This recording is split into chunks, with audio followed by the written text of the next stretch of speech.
starting Valorant recently and you have no idea what to do? Don't worry about it, because in this video, I'm going to show you 10 tips I wish I knew when I started playing Valorant. As someone whose first FPS game was Valorant, well, I had a really difficult time to adapt to the game. I didn't know the mechanic of the game, how to run, how to walk, how to shoot, what is game sense, what is map knowledge, and more that I didn't know. If you're a CSGO player who recently switched to Valorant, well, you still have difficulties, but it's much more easier for you to adapt to Valorant. And that's why I'm here to tell you some great tips to have a huge start.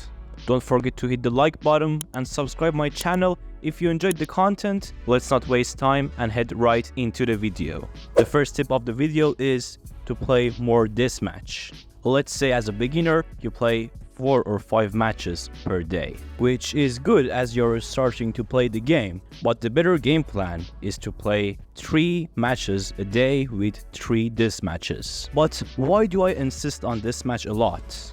Well, deathmatch is a surprisingly great game mode, not only for beginners but also for experts. Well, that's because deathmatch is a great game mode for not only pro players and experts, but also beginners who recently started the game. In deathmatch, you train your aim, movement, composure while aiming, concentration, and you will learn about maps, crosshair placement, common angles, enemies' movement, and a lot more, which is hard to mention all of them.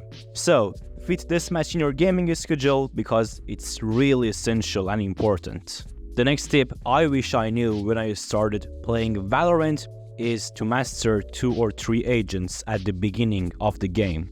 Well, to be honest, one of my hobbies back then when I started playing Valorant was trying out all agents in my ranked game, which is completely wrong. Playing with an agent that you don't even usually play it's just going to ruin your game, man.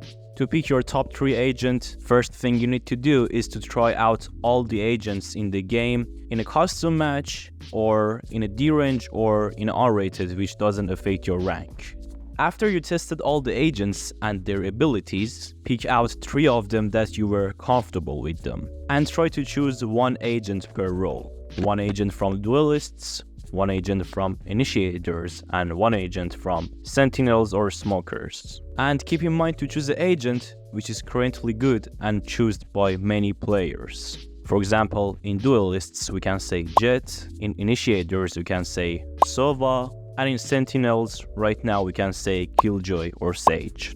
And please stay away from the agents that are not in the current meta of the game. For example, we can say Harbor, which is a good agent, but the other controllers are just very better than him. Or Yoru, which is a very fun agent to play, but to be honest, the other duelists like Reyna, Jet, Raze, and Phoenix are much better than Yoru. Once you choose your main agents, well, it's time to learn.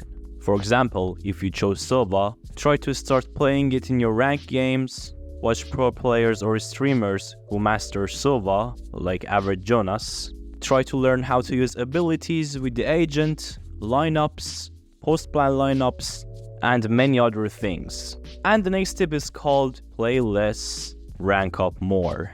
It might sound funny, but yeah, it's true. Let's say that you play 6 rank matches a day, you win 3, you lose 3, and in total, you gain something around 20 or 30 RR.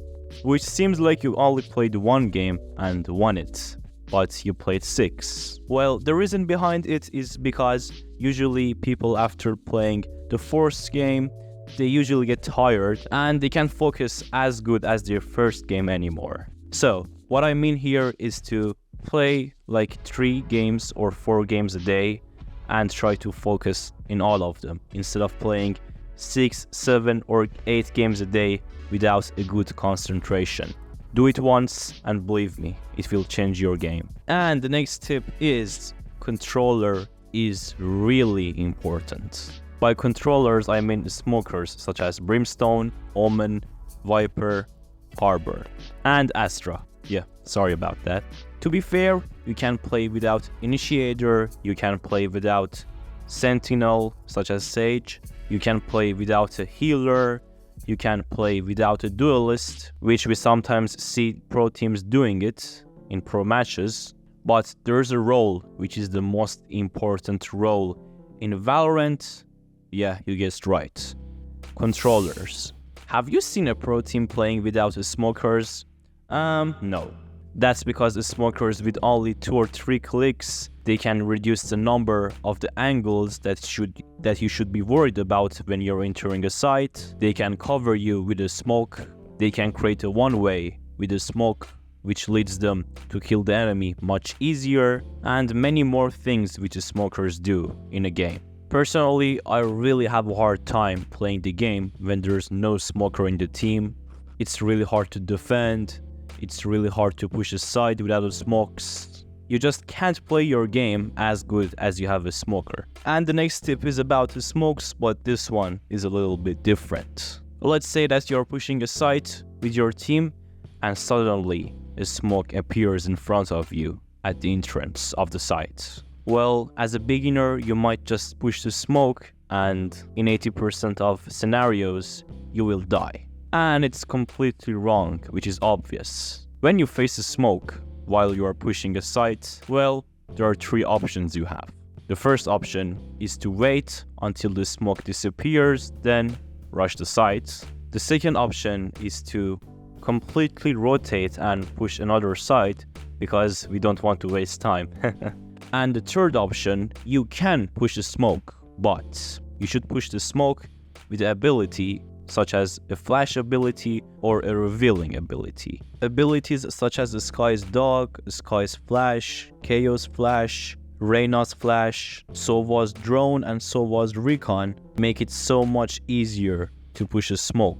When you enter the site with the ability, especially a flash, there's a huge chance that when you throw it through smoke and then you push it, there's a huge chance that the enemy will be flashed because he's holding the site and he's looking directly at the smoke. And if you throw your ability correctly, he will be probably affected by the ability. And the next tip of this video is stop looking at minimap a lot. I know minimap is so important in the game because it shows you what's going on in the other side, but there are some times that this minimap get us killed. For example, let's say that we are holding an angle, like we are holding it for around 30 or 40 seconds. We take a small peek at our minimap and boom, we get killed. Well, most of the players really get tilted here and they blame the timing of the enemy in this kind of situation, but in reality, it was your fault. Why? Well, it's simple, because you were distracted while you were holding an angle. To avoid this kind of deaths while you're holding an angle, the best way is to, when we want to know about something which is going on the other part of map, we should ask our teammates instead of looking at minimap while we are holding an angle. If they have a mic and they answer, well, it's alright, it's awesome. But in some games, your teammates just don't talk or they don't have mics. Well, in this kind of scenarios, the best thing for you to do is to stop peeking at the angle, go to a safe spot, check the minimap, and go back to holding the angle or doing something else if you want. And the last tip I wish I knew when I started playing Valorant is watching pro players. I've said this many times in my videos that you should watch pro players. And the reasons are simple. It doesn't matter if you started the game recently or you're silver, bronze, gold, plat, diamond, ascendant, or even immortal. Watching pro matches, pro tournaments, and pro players is one of the best way to improve your game in Valorant. By watching pro players, you can learn a lot about the game, about crosshair placement, movement, common angles, maps, how to communicate with other teammates, and more that you can learn from just watching them and paying attention. And that's it for today's video, guys. Thank you so much for watching until here. Make sure to drop a like and subscribe to my channel for more content in future. Right now that I'm recording this video, we are 280 subscribers, which is really awesome, but I'm a bit eager and I want more. So please hit that subscribe button It doesn't take you time, it doesn't take your money, it's completely free, and you're doing me a big favor if you're subscribing me. My name is Kip, and I wish you a great day. See you in the next video.